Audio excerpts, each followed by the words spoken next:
the cameras flash. I want you to imagine you are standing on the sidewalk right on the Upper West Side of Manhattan. Oh, just picture it. Yeah. And through a first-floor window, you see this apartment sitting completely, just entirely empty. Its whole history is packed away into these neatly labeled U-Haul boxes. A whole life, basically, just boxed up. Exactly. A beloved TV icon's world, built carefully over decades, shattered in an instant. The headline flashes across your screen: Melissa Gilbert makes major move as family crisis deepens. And just like that, Hollywood has a dark, complex new obsession. Welcome to Starscope Report. Join your hosts as we uncover Hollywood drama, music industry shakeups, and viral influencer scandals. From red carpet surprises to social media controversies, we dive deep into the stories behind the fame. And today's mission for this deep dive is, well, it's a lot. We are digging into a massive, honestly overwhelming stack of sources today. Yeah, we've got reports from The Guardian, sworn Albuquerque police affidavits, hidden audio exhibits pulled from dense defense filings. Plus lifestyle magazine updates. Right. We are putting all these pieces together on the devastating criminal charges against Emmy-winning actor and director Timothy Busfield. And we are exploring exactly how his wife, Little House on the Prairie star Melissa Gilbert, is navigating this fallout. A fallout that has completely upended their lives. To really grasp the sheer shockwave of this situation, you have to look at how this couple was viewed before the storm hit. Yeah. I mean, imagine the quintessential grounded Hollywood royalty. Oh, absolutely. They were the golden standard. Yeah. Timothy Busfield isn't just a working actor. He is a television staple. He won an Emmy for 30-something. He had massive memorable roles in The West Wing and Field of Dreams. And Melissa Gilbert is an absolute cultural icon from Little House on the Prairie. Right.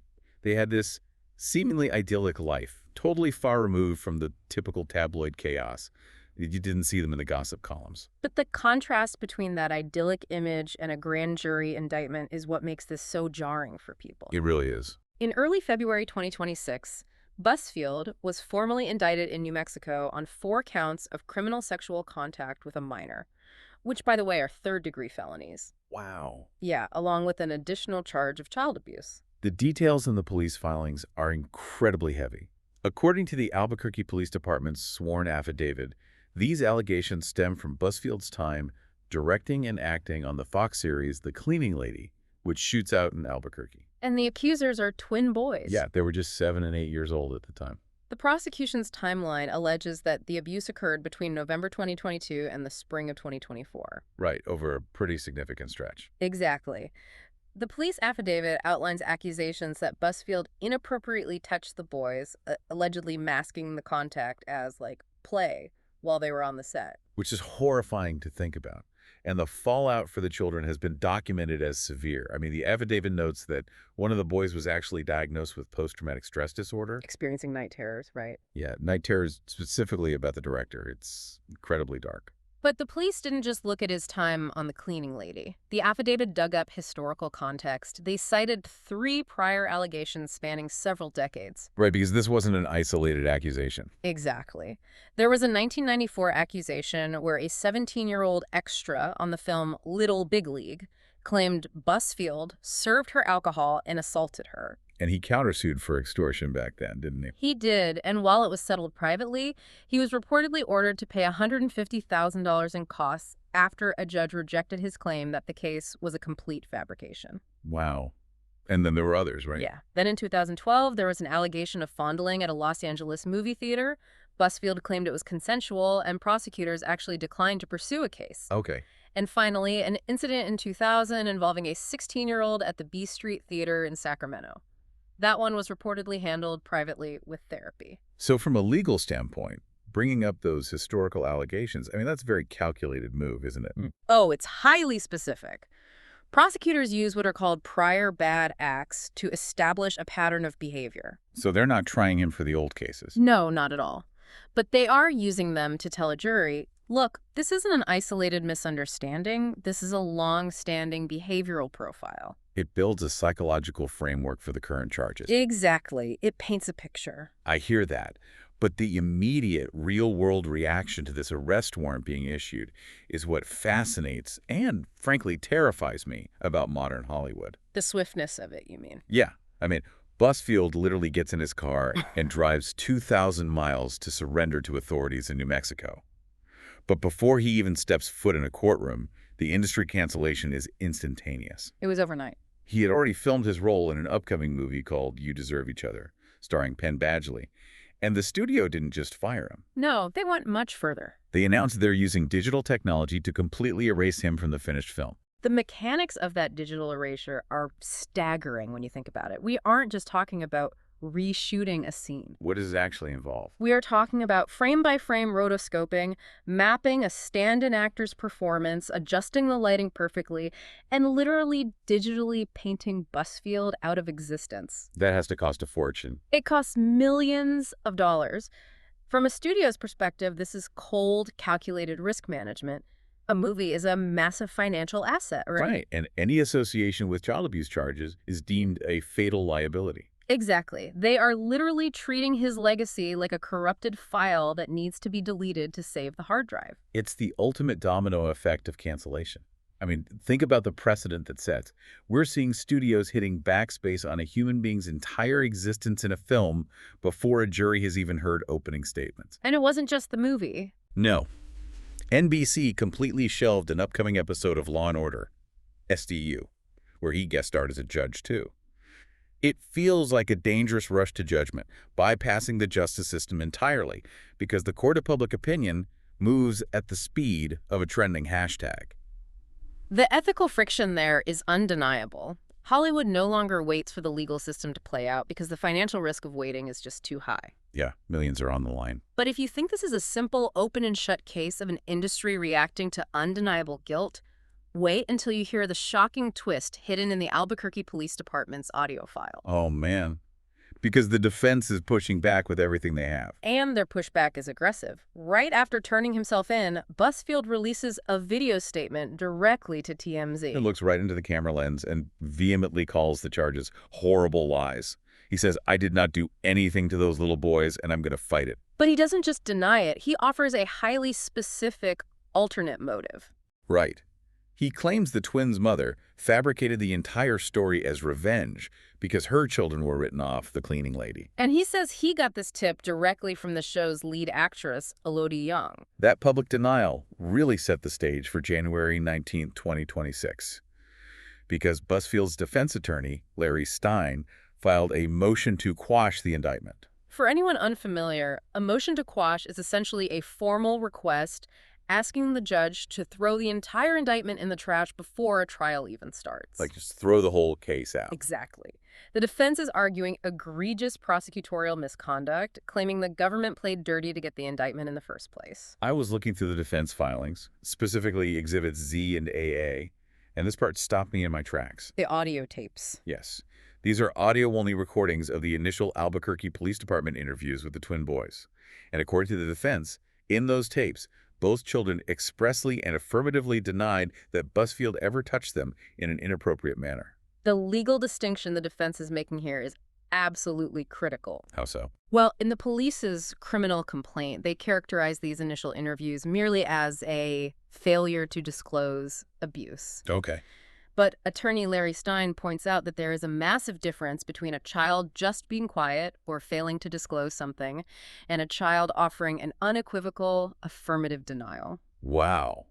So the defense is accusing the prosecution of taking those explicit denials and hiding them from the grand jury. Yes. But hold on.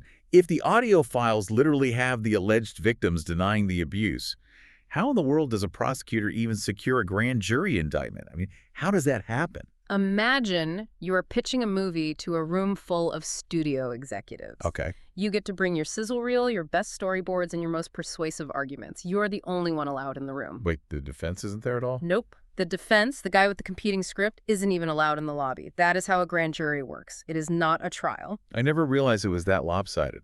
The defense does not get to present evidence or cross-examine witnesses.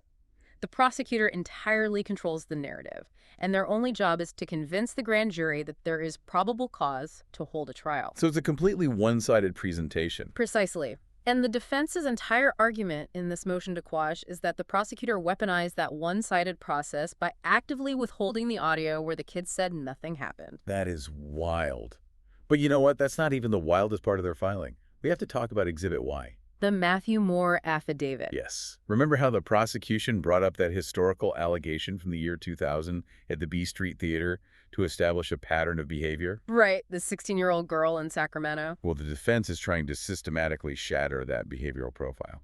Matthew Moore was an apprentice at the theater at the time, and he submitted a sworn affidavit that paints a chilling, vastly different picture of what happened. What does he say? Moore claims he had a direct conversation with the 16-year-old girl's father, a man named Colin Swift. And the details of this affidavit read like a dark, deeply cynical Hollywood script. According to the sworn document, Moore claims that the father, Karin, had written a TV pilot called Crystal Ball and was desperate to pitch it to Disney. Right. When Moore asked how he planned to get a meeting with Disney without an agent, Colin allegedly said he didn't need one because Timothy Busfield was going to pitch it for him. And why? Because, according to the affidavit, Colin openly stated he knew Busfield was going to try to sleep with his teenage daughter, and he was fully prepared to use her attractiveness to manipulate Busfield into advancing his own career goals. It is a grotesque allegation of parental manipulation and entrapment. It really is. And legally, it is a brilliant counteroffensive. Moore explicitly states under oath that he never saw Busfield act in a predatory or abusive manner toward the girl. So by introducing this affidavit, the defense isn't just denying the past, they are trying to rip the foundational block out of the prosecution's prior bad acts argument. Exactly. Add to this the defense's claim that Busfield passed an independent polygraph test regarding the current charges, a test the prosecutor rejected, by the way, and you have a fiercely contested narrative. It is a dizzying amount of conflicting information. You have police affidavits citing PTSD and historical settlements on one side, and defense exhibits featuring audio denials and allegations of Hollywood extortion on the other. If you are captivated by these unpredictable legal twists, make sure you are subscribed to the show, because the impact this all had on Melissa Gilbert is staggering. Yeah, we are just scratching the surface of the collateral damage here. Behind the dry legal filings and the studio executives protecting their multi-million-dollar assets, there are real human beings whose lives are being fractured in real time. Up next, we've got a dramatic exit from New York, a heavily armed police raid in the peaceful Catskills, and the major move Melissa Gilbert had to make just to survive the weight of this crisis. The collateral damage of a high-profile scandal almost always falls heaviest on the spouse. I mean, it's inevitable. Totally. When the news of the indictment first broke, Melissa Gilbert's reaction was visceral and immediate.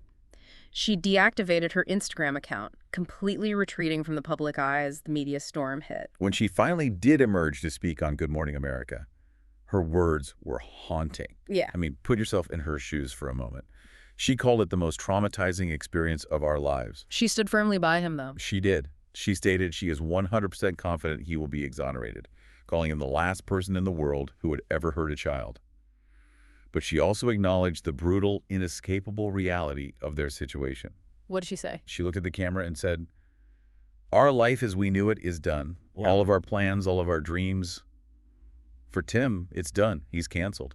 Even if he's exonerated, he will always be that guy." Wow. That quote perfectly encapsulates the permanence of a public cancellation in the digital age. It really does. She understands that realizing a public cancellation is permanent, regardless of what happens in a courtroom, forces a physical reality check. Even a total legal victory cannot undo the social and professional execution that has already taken place. And you can't just wait it out in a New York apartment when the walls feel like they're closing in on you. The paparazzi, the whispers, the sheer density of the city. It's too much pressure. So Melissa Gilbert does the only thing she can. She packs up. Which brings us back to the major move from the headline. Just recently, Gilbert posted a carousel of photos on her reactivated Instagram. The U-Haul boxes. Yep. You see stacks of those U-Haul boxes we talked about, meticulously labeled and waiting by the door. She's pictures stretched out on the bare floor of her empty apartment. She is abandoning her beloved home of 8 years on the Upper West Side of New York City. The caption she wrote was an incredibly poignant love letter to the city. She said goodbye to the vibrant theaters, the sound stages, her favorite corner newsstand, the bodega, the dry cleaners. She praised the chaotic, beautiful pulse of New York. But tucked into that nostalgic farewell was a very ominous, heavy note about why they were actually leaving. She wrote, "I promise we'll be back. It's just that right now." Wow. You know. Well, it's the massive elephant in the room that has swallowed their entire lives.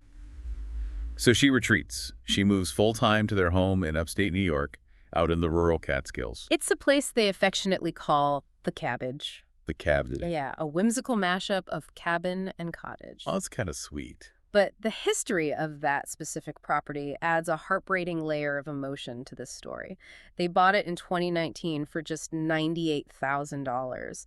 It was a rundown hunting cabin that had been sealed up tight for decades, full of dust and old memories. Wow. They spent the entire global pandemic rehabbing it with their own hands, transforming it into their ultimate safe haven away from the world. Right, Gilbert actually mentioned that being there reminded her of her childhood shooting Little House on the Prairie.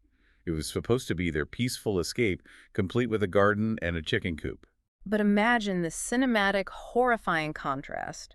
On the exact same day that Timothy Busfield was 2,000 miles away in New Mexico, peacefully surrendering himself to authorities, heavily armed police were ramming down the front door of that peaceful little cabbage in a chaotic tactical raid. My God. The juxtaposition is striking and deeply unsettling.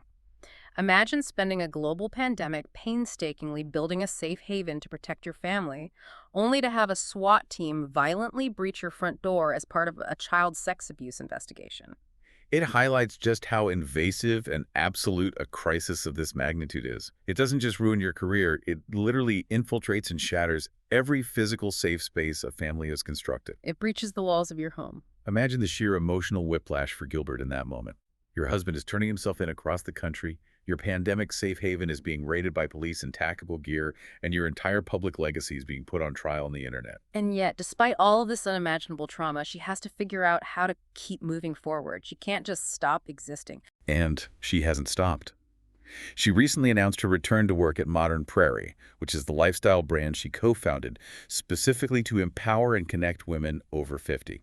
In a heartfelt Facebook video, she explained to her customers that she had to step back initially to focus entirely on her family during this deeply difficult time. Right.